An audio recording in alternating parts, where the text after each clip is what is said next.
बहुत समय पहले की बात है। एक छोटे से गांव में एक लड़का रहता था जिसका नाम राघव था।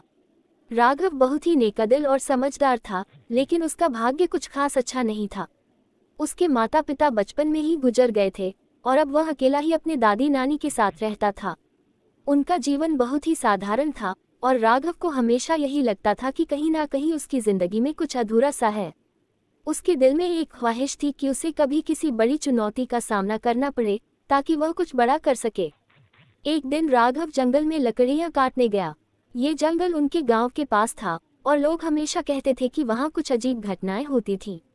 लेकिन राघव इन सब बातों पर विश्वास नहीं करता था, क्योंकि वह बहुत साहसी था।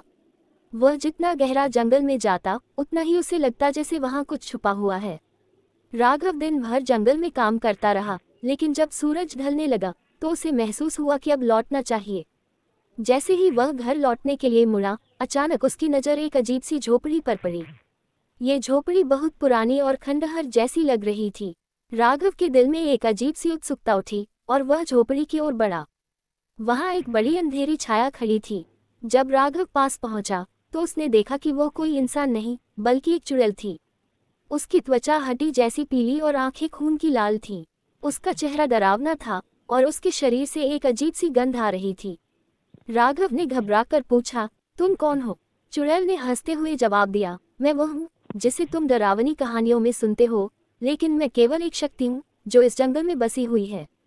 राघव ने निडर होकर कहा, तुमसे मुझे डर नहीं लगता। तुम्हारी शक्ति चाहे जैसी हो, मैं डरने वाला नहीं हूँ।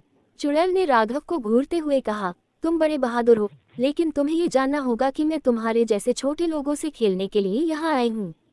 मैं तुम्हारी मदद भी कर सकती हूँ, लेकिन इसके बदले में मुझे कुछ चाहिए होगा। राघव ने सोचा, कितनी अजीब बात है। ये चुड़ैल मुझे मदद देने की बात कर रही है, लेकिन बदले में कुछ लेना चाहती है। उसने पूछा, तुम मुझसे क्या चाहती हो? चुड़ैल ने कहा, मुझे तुम्हारी आत्मा चाहिए। राघव ने हंसते हुए कहा, मैं अपनी आत्मा को किसी के सामने नहीं रखूंगा, चाहे वह कितनी भी ताकतवर क्यों न हो। चुड़ैल थोड़ी देर चुप रही, फिर बोली, ठीक है, अगर तुम अपनी आत्मा नहीं देना चाहते तो मैं तुम्हें एक चुनौती देती हूँ। तुम्हें 3 सवालों का जवाब देना होगा। अगर तुम सही जवाब देते हो तो मैं तुम्हें छोड़ दूंगी, लेकिन अगर तुम गलत जवाब देते हो तो मैं तुम्हें अपनी जादुई शक्तियों से सजा दूंगी। राघव ने साहस से कहा, मैं तैयार हूँ। चुड़ैल ने पहला सवाल पूछा, मैं तुम्हारे सामने एक फूल रखती हूँ और अगर तुम इसे छूते हो तो वह मुरझा जाएगा। बताओ, तुम इस फूल को कैसे बचा सकते हो? राघव ने सोचा और फिर जवाब दिया, मैं इस फूल को नहीं छूंगा, क्योंकि अगर मैं इसे छूंगा तो यह मुरझा जाएगा। फूल को बचाने का तरीका यह है कि इसे छुआ ही ना जाए। चुड़ैल हक्का बक्का हो गई और बोली, तुम सही कह रहे हो। फिर उसने दूसरा सवाल पूछा, अगर मैं तुम्हारे सामने एक कांच का गिलास रख दूं और तुम इसे छूने के बाद देखो तो वह टूट जाएगा। तुम मुझे बताओ, उस कांच के गिलास को टूटने से कैसे बचा सकते हो? राघव ने जवाब दिया, मैं उस कांच के गिलास को छूंगा ही नहीं, क्योंकि अगर हम किसी चीज को बचाना चाहते हैं तो हमें उसे छूने से रोकना चाहिए। चुड़ैल फिर से हैरान रह गई और बोली, तुमने फिर से सही जवाब दिया। अब चुड़ैल ने तीसरा और आखिरी सवाल पूछा, अगर मैं तुम्हें एक सवाल पूछूं और तुम मुझे झूठा जवाब दो तो क्या होगा? राघव ने मुस्कुराते हुए कहा, अगर तुम मुझसे झूठा जवाब जानना चाहती हो तो मैं तुम्हें बता दूंगा कि मैं तुम्हारे सवाल का सही जवाब नहीं दे सकता। चुड़ैल अब पूरी तरह से चौंकी और घबराई। उसने सोचा, ये लड़का इतना समझदार कैसे हो सकता है। उसने राघव को देखा और बोली, तुमने मेरी सारी जादुई ताकतों को चुनौती दी है और मुझे हारने पर मजबूर कर दिया है। तुम सचमुच एक अद्भुत लड़के हो।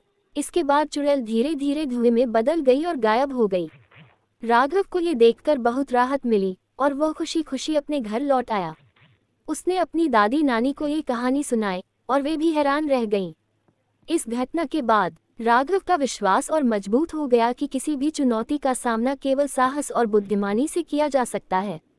उसकी जिंदगी पहले से कहीं अधिक शांत और खुशहाल हो गई और उसने हमेशा दूसरों को ये सिखाया कि बुराई का सामना करना और उससे बचना केवल समझदारी से ही संभव है। सच्चाई, साहस और समझदारी से किसी भी मुश्किल का हल निकाला जा सकता है। बुराई का सामना करने में डरने की बजाय हमें अपनी बुद्धिमानी और साहस पर विश्वास रखना चाहिए।